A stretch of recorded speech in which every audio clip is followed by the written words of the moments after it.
Good morning and welcome to Veterans Heartbeat on the Pulse of the Veteran, where we discuss issues of health, happiness, opportunity, and well-being of interest to the veteran community, their families, and the community who honors them.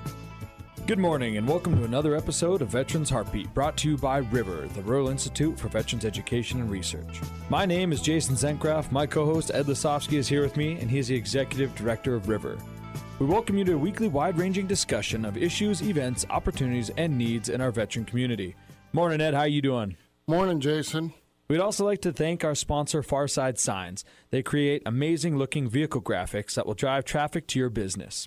They are located at 1526 South Avenue West in Missoula. Follow them on the web, Instagram, and Facebook, or just stop on by. This morning we have Marie Cole, who has been organizing a very special event here in Missoula. Good morning, Marie. Good morning. So you're bringing in a little bit of interesting dynamics within the university system with a lecture series. Can you tell us a little bit about who you got coming in? Absolutely. I have invited Professor Mike Adams from the University of North Carolina at Wilmington to do the 10th anniversary of the Jeff Cole Distinguished Lecture. For the first 9 years, we've always done the lecture on campus, and it was always sponsored through the journalism school, but they declined to do that this year, which is fine. And we will have it on February 13th. That's a Tuesday at 6 p.m. in the George and Jane Dennison Theater. And the general public is invited. It is open to the general public. It is free admission. But we do ask that individuals go on a website. It's www.eventbrite.com. And then just register for a ticket for the Jeff Cole Distinguished Lecture and print that paper copy of the ticket to bring it with you to the venue that night if you're attending. Mike Adams is a very different voice, so yes, you are correct. He is a Christian conservative. And well, you know, we have a lot of our listeners started a prayer chain for the veterans, and I'm sure happy that they've done that because I think it's helped a lot of our veterans. So a lot of our listeners are Christian, and if they're not, we're fine with that. We have differing views within our community. So, Jeff Cole Foundation, can you tell us a little bit before we get into Mike what that is? Sure. I am the principal and founder of the Jeff Cole Legacy Fund. And after my husband, Jeff Cole, passed away in 2001, I established this fund to do very specific things for the university. One is the Distinguished Lecture. One of the other things is a scholarship that we award every year during Dean Stone Night, which is the awards night for the journalism school students. And then the third thing I do is to have the students who put out the Kaiman, the university paper, they come to my home every year, and I cook for them. And we have a huge party, and they kind of get to know who Jeff Cole was and the type of journalist that he was by being at my home and just mingling and talking and creating community. So the fund has been very healthy over the years, and it's getting healthier, and it's good to be able to do these things for the university. Well, your husband was quite a distinguished journalist himself, was he not? He was. Jeff was. He was born and bred Montana man, born in Butte, Montana, and then lived all over the state basically because my in-laws were educators. And so Jeff lived everywhere and was very worldly and became a 1980 graduate of the journalism school on campus. And after that worked for the Missoulian and then the Everett Herald in Washington State and then the Tacoma News Tribune in Washington State and then went on to the St. Paul Pioneer Press in Minnesota and on to the Wall Street Journal out of the LA Bureau. He was an incredible journalist, had an incredible balanced perspective, drilled hard into the facts, was his love for accuracy served him well, and he was just a hoot. This guy was just so much fun. people don't really know what's better, stories about Jeff Cole or stories that were told by Jeff Cole. I mean, they're both so great. And so it's a good thing to be able to honor my husband's memory this way. You know, it sounds kind of like he was the type of journalist that we are missing in our world these days. I feel like we are missing a little bit of that balanced perspective these days. And so I especially miss Jeff. So it's kind of really nice that you're carrying on that legacy the best way you know how. Yes, it is the best way I know how, not being a journalist myself, but having been in corporations and academia for a number of years during my career, doing both. So you've been doing these lectures for a number of years. What are some of the other lecturers that you've had besides this one? Most of the other lecturers that I've had were colleagues of my husband. The first lecturer was Paul Steiger, who was the managing editor of the Wall Street Journal at the time that my husband died. And Paul and I, of course, share a very special bond because when we found out that Jeff had died in this plane crash in Colorado unexpectedly while he was on assignment, this was a very tragic and unexpected thing, and we share a very special bond. I appreciate Paul very much. Other colleagues have been Brian Gruley, Steve Lippin, Rebecca Blumenstein, Susan Carey, Ken Wells, wonderful journalists in their own right. So it's been a good lineup. So you've been a real big supporter of the journalism school for a number of years.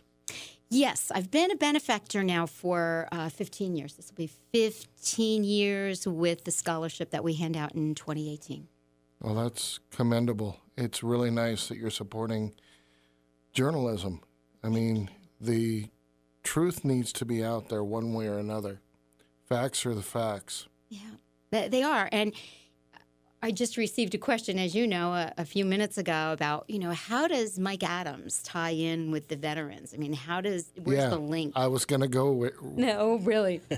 And to me, the link is that Mike Adams is a huge advocate for freedom of speech.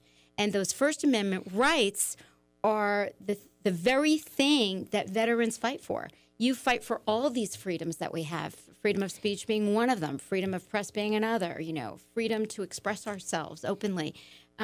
You fight for these every single day. And so I am so happy to be able to stand up for the veterans, police officers, firefighters, all of those who fight every day for us. There's kind of a funny story about when we met. It was right around Halloween. Do you remember that? Yes. And one of your employees was in the office, and we were in our Halloween costumes. We still laugh about that. You remember it? Yes, I do. You were all dressed as monks that day. Yeah. And he thought that that's how we normally dressed. Yeah. Yeah, I think he was a little worried about that religious experience. Yeah. I was wondering why he kept scooting away from me. Yeah. It was good. It was really great to meet you guys that day and to establish now this ongoing bond, because I think, we're here to help each other, certainly, and you deserve all the support that you can possibly get. And so I'm happy to be part of that support. Well, in listening to what you do, the freedoms that we fight for, it's an ongoing battle. I mean, we have the freedom of, in Montana, we have one of the only handful of states have a constitutional right to privacy. Did you know that? Oh, interesting. And it's violated on a daily basis. And our freedom of speech is violated on, and I work with veterans every day that are in crisis. And it just kind of bothers me that it's socially acceptable to do a lot of things, but you're not going to see somebody up there with a Bible in their hand and I mean, they have just as much right to be reading the Bible as somebody that doesn't want to do that. Right. I absolutely agree. Yeah, and when I was in college at the University of Montana, there was this guy who, we used to always just call him crazy, but he would take a Bible and he would stand in between the UC Center and the library and start yelling at people, calling everyone heathens and everything. And, for a long time, I'd get upset about it. One of my good buddies who was a veteran said, hey, I defended his right to do that. So as much as I may not agree with what he's doing, I'm going to defend his right to do it. So it's one of those things a lot of people forget. A lot of people, unfortunately, this day and age have the mindset of, freedom of speech unless you disagree with me, which is just, that's not right. That's not right. I absolutely agree with you. We all enjoy this freedom. It's a tremendous blessing. I don't think everyone is really standing back and looking at how important this is and what a gift it is. You may not agree with another person, but I absolutely would fight to defend your right to say something, even if I don't agree with you. That's the beauty of living in this country. And I will fight to uphold that because we're the only country in the world, basically, that has the amount of freedom that we do have regarding this. Try this in North Korea. Try this in China. Even in Canada. In Canada, they don't have free speech. Free speech. Australia. Yeah. Germany. If you look it up, I Googled this just to look at the different countries, and nobody has the freedoms that we have in this country. It's incredible. Yeah. We kind of got into a little bit of tussle over our flags that we put up for the veterans for the suicide. There was members of the government that didn't really want to see that go up. And only because we have this right were we able to, we couldn't do it on government property, but we were able to get a individual that allowed us to put it up. And it meant so much to so many people. We took the flags down this week, and you were there. I was there. Mm-hmm. Yeah, thank you for coming. You're so thank welcome. It was very moving. Those flags are beautiful. But the thing is, what really moved me was at the end of the ceremony, there was an individual that left, and I'm not saying anything to identify, but there was an individual that left that was crying. Mm-hmm. I saw that too, and it was extremely moving. And I heard some of the scuffle that you're talking about where some people were opposed, and that's okay. That, again, is freedom of expression. Yeah. But I would have to agree with you that I thought it was extremely moving. I thought it was a beautiful display, and it really honored those individuals who died, and who had served us, just as you have served us. So. Well, then when we heard about your problems in getting the lecture, it was definitely over the capability of our office, but we said, well, we got a conference room for 40. He's welcome to come here. Oh, that's great. I'm sure more than 40 people would be interested in hearing him speak, though. Yes, I can tell everyone out there that so far at the George and Jane Dennison Theater, it holds 1,100, and we have had 700 individuals already go on to register for tickets. Wow. So, yeah, it's really receiving quite a response. And in the past, we had a venue that would hold 100 or 200, but this is really something remarkable this year. Now, I don't want to spill all of the lecture. Mm-hmm. With Mike, because I think that that's important to have a little bit of surprise coming in. But he was not a Christian for a long time, and something turned his life around. I think that's all you got to come to the lecture to find out why. Yeah, or look Mike up, take a look. There's a lot of articles on him. There are a lot of video clips on him. Like I say, you might not agree with everything Mike Adams has to say. You might not, but that's okay. That's okay. It's all right to formulate our own opinions about these things. And it's all right to come to this lecture and issue challenging questions. If you disagree, that's what I'm hoping for. The two purposes for me of this lecture are, number one, to honor my husband. This is primarily to honor Jeff Cole on this 10th anniversary. The second purpose is to encourage that civil discourse and that open dialogue that I think is missing in the country right now because we're so polarized. So, come and ask challenging questions. If you disagree, I mean, this is how open debate is started. Yeah, that's the point of a lecture, is to go and, why would you go to a lecture that you already know the information or agree with it? You're just going to sit in an echo chamber and listen to a bunch of people agreeing with each other. But to be able to have that civility, to go into a lecture that you may 100% disagree with everything he says, but being able to put yourself in that situation and be able to look at another person's point of view objectively is only going to help yourself grow. And that's why people should be going to lectures, not to, listen to each other, agree with each other. Yeah. Well, another thing is that you're allowing questions to be submitted on paper from the audience to Mike. Absolutely. In the past, we used to have a Q&A period where we would pass around a microphone and certain individuals from the audience would ask the questions of the lecturer. This year, because the crowd is so large, for one thing, and because, there are also 300 plus people possibly up in the balcony. Yeah, way far away. Yeah, it's just logistically, it's a little challenging. So instead, we'll be passing out white cards and some pens. And as Mike is going through the lecture, people can scribble down their questions, and then we'll have individuals go and collect the cards. And very quickly, we'll come down and start sorting through the cards and giving the questions to a moderator who will then ask them of Mike. So it'll be a little bit different, but I think it'll be just fine. So, Marie, you talk about civil discourse. Mm-hmm.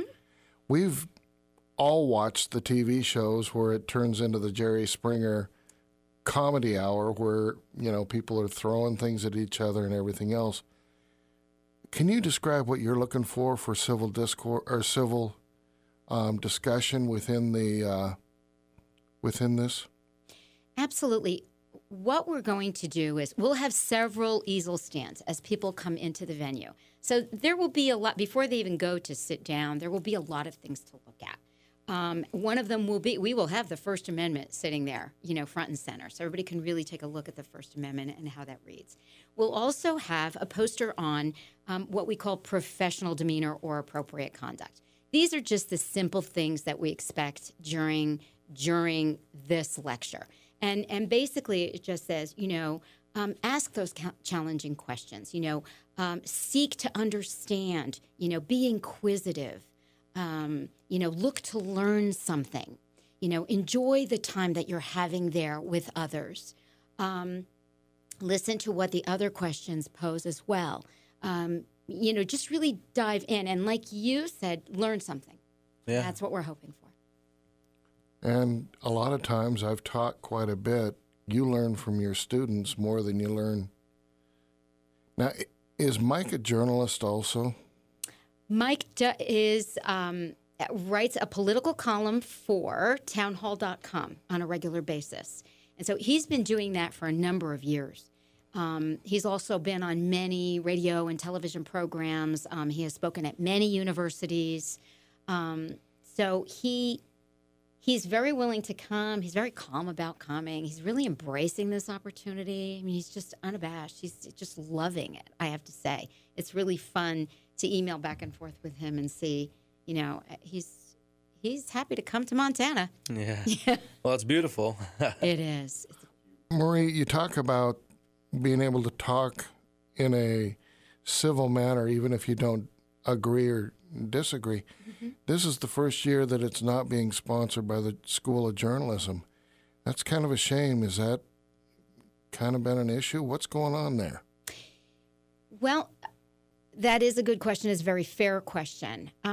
When I selected Mike Adams as the lecturer, I have to say the reason that I selected him was because I wanted a very different voice for this 10th anniversary. The other lecturers that I've had have all been journalists at very large papers, with a lot of notoriety. And the lectures, while they were different in and of themselves, they kind of had a similar voice and tone. And so I was really looking for something different and something that would spur that conversation. And obviously Mike, because he is so controversial, I looked at least 24 different candidates, reading their bios, looking at their video clips, really deliberating over it. And I settled on Mike because of the freedom of speech issue and because it ties into the press so much.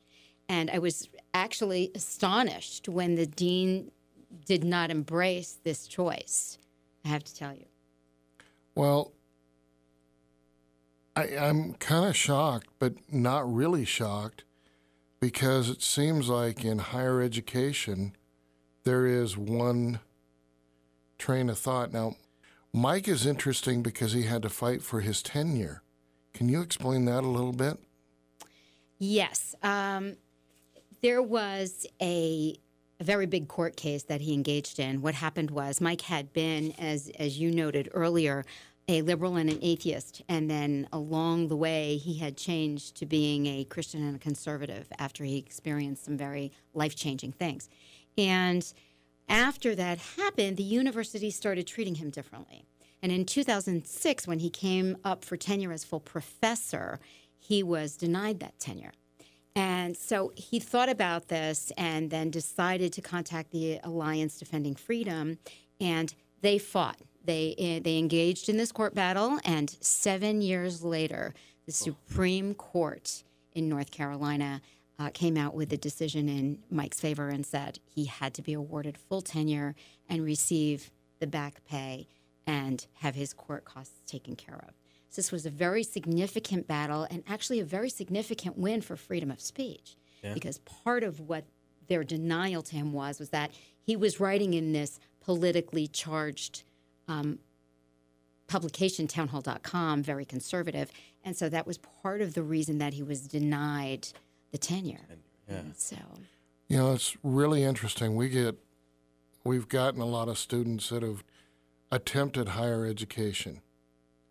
And veterans, for the most part, do appreciate their freedom of speech and their freedoms that they fought for. And yet, a lot of veterans, and I'm not picking on the U here, I'm saying in general, a lot of schools are very they're almost like a thought police. You can't write this, you can't do this, you can't do that. And it's not an education. Am I wrong? No, it's pretty startling what's going on at some of the universities across the country. I have to agree with you. And, I had said this to the dean, and I believe this fully. I give our students more credit than that. I think the University of Montana has a student body that does welcome diversity, that is tolerant of different trains of thought, and I think they'll prove it at the lecture. I mean, I think that they will come armed to ask challenging questions. I think they won't all agree with Mike Adams, but I think those that come may fully embrace this as a learning opportunity, and I hope that's the case, because I give our students a lot of credit. I worked at that university for a number of years, and I want to see. It's going to be interesting to me. Everything's up for grabs, right? It could be a huge surprise for all of us. Well, it's going to be really a fun lecture, too, because he's not coming in to preach. No. Even though he's a Christian conservative, I think, what's the topic that he's talking about? The title of Mike's lecture is The Death of Liberal Bias in Higher Education. And so he's really going to be talking about that. I mean, that alone sparks a lot of interest, right? And some controversy. Yeah, it's very, very interesting. And it's interesting to note that Mike has been instrumental, with other people, of course, in changing some of the laws in North Carolina as they relate to free and open speech on campuses. So I think this is really going to be interesting, and I look forward to seeing it. Let's fill the house. Yeah. So once again, if anyone is interested in attending the lecture, it's February 13th, a Tuesday at 6 p.m. It is at the George and Jane Dennison Theater on the UM campus. It will start promptly at 6 p.m. You do need a printed ticket to enter the venue, so please go to www.eventbrite.com. In the search bar, just put Jeff Cole. You'll see it bounce up. It'll take you to the registration page, and just put your first and last name in there. Print your ticket, and I'll be happy to see you. Easy peasy. You got it. Well, Maria, it's been a really fascinating day. We appreciate you coming on the air. We offer and extend our sympathy over the loss of your husband, but it's great what you're doing to protect what rights we do have in this country. Thank you very much for coming on the air with us. Thank you. I really appreciate the opportunity. So thank you very much for listening to Veterans Heartbeat. We'd not be able to bring it to you without all the support of the listeners. And thank you again to Farside Signs for sponsoring the show. If you do need a unique vehicle design, swing on by and check them out. Also, thank you to our main sponsor, River. River has an array of services such as veterans-focused education, a vestibular disorder clinic, and now non-pharmaceutical treatments for pain, anxiety, and depression. Check them out on Facebook or on the web at riverofchange.org. Lastly, we'd like to show our appreciation to all of our veterans. Thank you for serving our country and keeping it safe.